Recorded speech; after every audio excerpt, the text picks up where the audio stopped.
Estamos de vuelta con el análisis internacional de Raúl Sor, que nos lleva a Italia. Básicamente lo que está pasando con el primer ministro italiano. Es primer ministro, ¿no? No es, o es presidente. Primer ministro. No, primer ministro. El presidente es el señor Mattarella. Ah, sí. Yo creo que mencioné que podía haber sido presidente cuando lo presenté al principio del programa, pero no. Primer ministro Mario Draghi.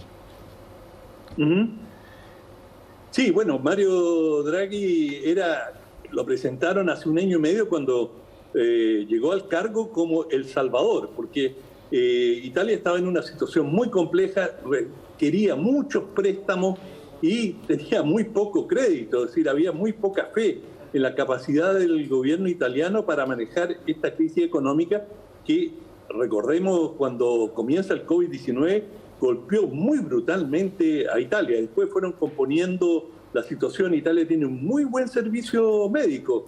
El servicio de salud en Italia es bastante cotizado en Europa, pero fue uno de los primeros países europeos que fue golpeado muy duramente por el COVID-19 y eso, claro, tuvo un impacto tremendo.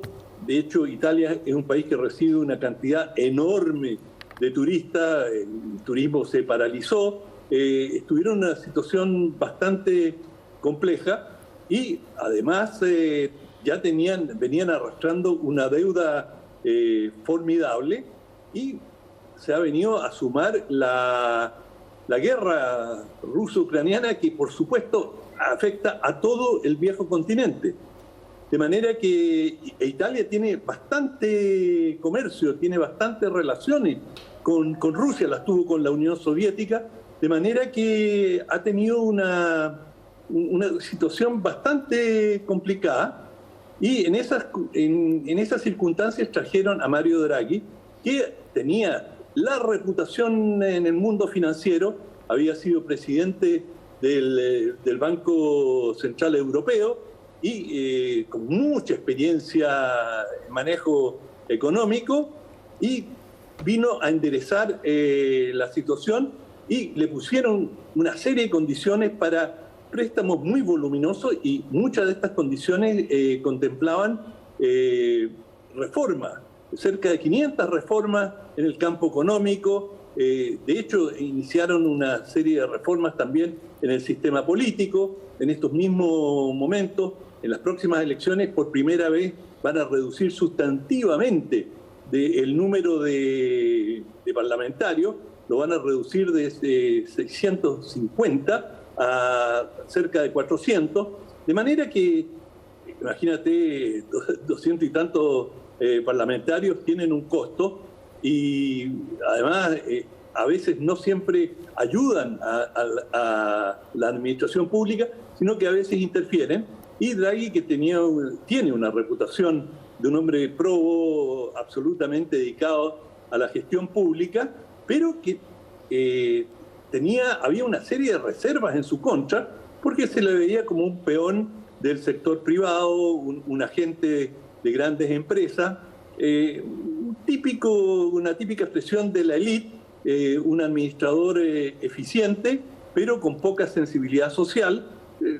Las figuras que se suelen dar generalmente con estos personajes y llegó ahora a un punto en que ya se acercan las elecciones parlamentarias y ya los distintos partidos se comenzaron a posicionar y en un momento dado él fue sometido a un voto de confianza la semana pasada y lo perdió y con esto se le dijo que le diera una posibilidad más el presidente, el señor Mattarella, y bueno, hoy día justamente él viene de renunciar y ya de manera indeclinable y se avecinan elecciones en Italia. Se presume que lo más probable es que sean el 25 de septiembre, porque tienen un plazo de 70 días y allí se cumplen ya los 70 días, no completamente, pero están muy cerca del límite para realizar las elecciones. Dime una cosa, Raúl, estábamos conversando la semana pasada de la situación en Gran Bretaña con la salida de Boris Johnson y tú recordabas que el partido conservador, que tiene una presencia mucho más grande de parlamentarios, es el que estaba a cargo de generar su reemplazante. La situación en Italia, ¿cómo es en términos del parlamentarismo italiano? ¿Es parecido? ¿Es igual? No, es una situación mixta en la cual el presidente puede nombrar al reemplazante y le propone al Parlamento una figura y el Parlamento la puede aprobar o puede surgir desde otro ámbito. No siempre cuando termina un primer ministro es necesario llamar a elecciones, aunque los italianos llaman a elecciones con mucha frecuencia. Fíjate que desde la Segunda Guerra Mundial han tenido 70 elecciones, casi una por año, un poquito menos, pero han tenido una inestabilidad política increíble y pese a ello tienen un muy buen desempeño económico y político, pese a esta inestabilidad sostenida en la cual los primeros ministros vienen y se van. Algunas veces, algunos han durado algunos años y otros a veces no enteran, muchos han tenido meses como primeros ministros y han debido renunciar.